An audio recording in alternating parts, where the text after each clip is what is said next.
ಸಾಕ್ಷ್ಯವೇ ಸಿಗದ ರೀತಿಯಲ್ಲಿ ಕೊಲೆ ಮಾಡಿದ್ದಾನೆ ಈ ಕೊಲೆಗಾರ ಮಹಾಲಕ್ಷ್ಮಿಯನ್ನು. ಮಹಾಲಕ್ಷ್ಮಿ ಮನೆಯಲ್ಲೆಲ್ಲ FSL ಟೀಮ್ ಹೋಗಿತ್ತಲ್ಲ, ಯಾವ ಪೂರಕ ಸಾಕ್ಷ್ಯಗಳು ಸಿಗ್ತಾ ಇಲ್ಲ ಅಲ್ಲಿ. ಕೊಲೆಗಾರನ ಬೆರಳಚ್ಚು ಬಿಟ್ಟರೆ, ಫಿಂಗರ್ ಪ್ರಿಂಟ್ಸ್ ಒಂದು ಬಿಟ್ಟರೆ ಬೇರೆ ಯಾವುದೇ ಸಾಕ್ಷ್ಯ FSLಗೆ ಸಿಕ್ಕಿಲ್ಲ. FSL ತಜ್ಞರಿಗೂ ಅರ್ಥವಾಗದ ರೀತಿಯಲ್ಲಿ ಕೊಲೆ ಮಾಡಿದ್ದಾನೆ. ಮನೆಯಲ್ಲಿ ಎಲ್ಲೂ ರಕ್ತದ ಕಲೆಗಳು ಪತ್ತೆಯಾಗಿಲ್ಲ. ಫ್ರಿಡ್ಜ್ನ ಅಕ್ಕಪಕ್ಕ ಬಿಟ್ಟರೆ ಬೇರೆ ಎಲ್ಲಿಯೂ ರಕ್ತದ ಕಲೆಗಳಿಲ್ಲ. ಆ ರೀತಿ ಹಂತಕ ಸಾಕ್ಷಿಯನ್ನು ನಾಶ ಮಾಡಿದ್ದಾನೆ ಅಂತಕ್ಕಂಥದ್ದು ಗೊತ್ತಾಗಿದೆ. ಅಂದರೆ ಸಾಮಾನ್ಯವಾಗಿ ಕೊಲೆಯನ್ನು ಯಾವುದೋ ರೂಮಲ್ಲೋ ಎಲ್ಲೋ ಒಂದು ಮಾಡಿ ಅವನು ಆ ದೇಹವನ್ನು ಕಟ್ ಮಾಡಿದ್ದಾನೆ, ಅದನ್ನೆಲ್ಲ ತುಂಬಿದ್ದಾನೆ. ಬಟ್ ಯಾವುದಕ್ಕೂ ಸಾಕ್ಷಿ ಸಿಗ್ತಾ ಇಲ್ಲ. ಸಿಕ್ಕಿರೋದು ಒಂದೇ ಒಂದೇನೆಂದರೆ ಫಿಂಗರ್ ಪ್ರಿಂಟ್ಸ್. ಹಾಗಾಗಿ ಇದು ನನಗೆ ಗೊತ್ತಿಲ್ಲ, ಇದನ್ನು ಎಕ್ಸ್ಪರ್ಟೇ ಇರ್ಬೋದಾ ಅಂತ, ಪ್ರೊಫೆಷನಲ್ ಕಿಲ್ಲರ್ ಅಂತ. ಪಶ್ಚಿಮ ಬಂಗಾಳಕ್ಕೆ ಏನಾದರೂ ಎಸ್ಕೇಪ್ ಆಗಿದ್ದಾನಾ ಕೊಲೆಗಾರ ಅಂತಕ್ಕಂಥ ಇನ್ನೊಂದು ಅನುಮಾನ ಮೂಡ್ತಾ ಇದೆ.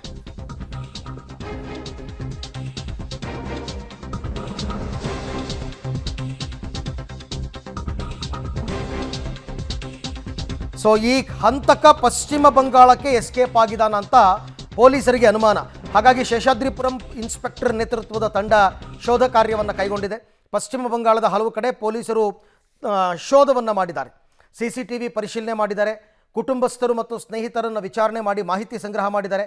ಪೋಸ್ಟ್ಮಾರ್ಟಮ್ ವರದಿ, ಮೊಬೈಲ್, ಸೋಷಿಯಲ್ ಮೀಡಿಯಾ ಅಕೌಂಟ್ ಎಲ್ಲ ಪರಿಶೀಲನೆ ಮಾಡ್ತಾ ಇದ್ದಾರೆ. ಆದರೆ ಆತನ ವೇರೆಬೌಟ್ಸ್ ಇನ್ನೂ ಕೂಡ ಎಕ್ಸಾಕ್ಟಾಗಿ ಗೊತ್ತಾಗಿಲ್ಲ. ಈ ಬಗ್ಗೆ ಮತ್ತಷ್ಟು ಮಾಹಿತಿ ನನ್ನ ಕೊಲೀಗ್ ನಾಗೇಶ್ ಅವರಿಂದ ಪಡ್ಕೊಳ್ಳೋಣ. ನಾಗೇಶ್, FSL ತಜ್ಞರೇ ಶಾಕ್ಗೊಳಗಾಗೋ ಹಾಗೆ ಯಾವುದೇ ಸಾಕ್ಷಿಯನ್ನು ಬಿಡದೆ ಆತ ಕೊಲೆ ಮಾಡಿದ್ದಾನೆ ಅಂತಂದರೆ ಪ್ರೊಫೆಷನಲ್ ಕಿಲ್ಲರ್ ಅಂತಕ್ಕಂಥ ಒಂದು ಅನುಮಾನ ಬರುತ್ತೆ. ಈತನ ಪತ್ತೆಗೆ ಈಗ ಪೊಲೀಸರು ಕೈಗೊಂಡಿರ್ತಕ್ಕಂಥ ಕ್ರಮಗಳೇನು?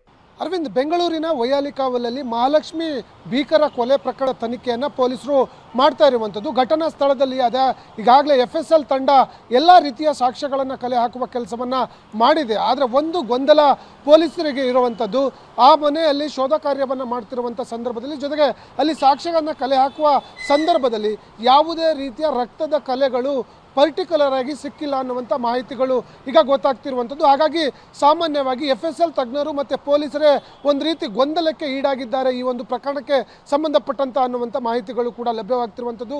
ಕಾರಣ ಸಂಪೂರ್ಣವಾಗಿ ಮನೆ ಶೋಧ ಕಾರ್ಯವನ್ನು ಮಾಡಿ FSL ತಜ್ಞರು ಲುಮಿನಲ್ನ ಬಳಸಿ ರಕ್ತವನ್ನು ಪತ್ತೆ ಮಾಡುವ ಕೆಲಸವನ್ನು ಮಾಡಿದರೂ ಕೂಡ ಎಲ್ಲೂ ಕೂಡ ಎಕ್ಸ್ಟ್ರಾ ರಕ್ತದ ಕಲೆಗಳೇ ಪತ್ತೆ ಆಗಿಲ್ಲ ಅನ್ನುವಂಥ ಮಾಹಿತಿಗಳು ಕೂಡ ಸಿಗ್ತಿರುವಂಥದ್ದು. ಅಂದರೆ ಆ ರೆಫ್ರಿಜರೇಟರ್ ಫ್ರಿಡ್ಜ್ ಏನಿತ್ತು, ಆ ಫ್ರಿಡ್ಜ್ನ ಅಕ್ಕಪಕ್ಕ ಒಂದಷ್ಟು ರಕ್ತದ ಕಲೆಗಳು ಬಿಟ್ಟರೆ ಆ ಮನೆಯಲ್ಲಿ ಎಲ್ಲೂ ಕೂಡ ರಕ್ತದ ಕಲೆಗಳು ಪತ್ತೆ ಆಗಿಲ್ಲ. ಕಾರಣ ಆ ಬಾಡಿಯನ್ನು ತುಂಡು ತುಂಡಾಗಿ ಕತ್ತರಿಸುವ ಸಂದರ್ಭದಲ್ಲಿ ಆ ರಕ್ತ ಎಲ್ಲೋಗಿದೆ, ಅಥವಾ ಹಂತಕ ಬೇರೆ ಕಡೆ ಏನಾದರೂ ಹತ್ಯೆ ಮಾಡಿ ಇಲ್ಲಿ ತಂದಿದ್ದಾನ ಅನ್ನುವಂಥ ಗೊಂದಲ ಪೊಲೀಸರಿಗೆ ಕಾಡ್ತಾ ಇರುವಂಥದ್ದು. ಹಾಗಾಗಿ ಪೊಲೀಸರು ಕೂಡ ಅಲ್ಲಿ ಸಿಕ್ಕಿರುವಂಥ ಸಾಕ್ಷ್ಯಾಧಾರಗಳನ್ನು ಪರಿಶೀಲನೆ ಮಾಡಿ ನೋಡಿದಂಥ ಸಂದರ್ಭದಲ್ಲಿ ಹಂತಕನ ಫಿಂಗರ್ ಪ್ರಿಂಟ್ ಮಾತ್ರ FSL ತಜ್ಞರಿಗೆ ಸಿಕ್ಕಿದೆ ಹೊರತು ಅದರಲ್ಲಿ ಬೇರೆ ಯಾವುದೇ ರೀತಿಯ ಸಾಕ್ಷ್ಯಗಳು ಸಿಕ್ಕಿಲ್ಲ ಅನ್ನುವಂಥ ಮಾಹಿತಿಗಳು ಕೂಡ ಇರುವಂಥದ್ದು. ಹಾಗಾಗಿ ಎಲ್ಲ ಒಂದು ಕಡೆ ಎಲ್ಲಿ ಈ ಕೊಲೆ ನಡೆದಿದೆ, ಇಲ್ಲಿಯೇ ನಡೆದಿದೆ, ಇಲ್ಲಿ ನಡೆದಿದ್ದಾದಲ್ಲಿ ರಕ್ತದ ಕಲೆಗಳು ಸಿಗಬೇಕಾಯಿತು. ಆದರೆ ರಕ್ತದ ಕಲೆಗಳು ಸಿಗದ ರೀತಿ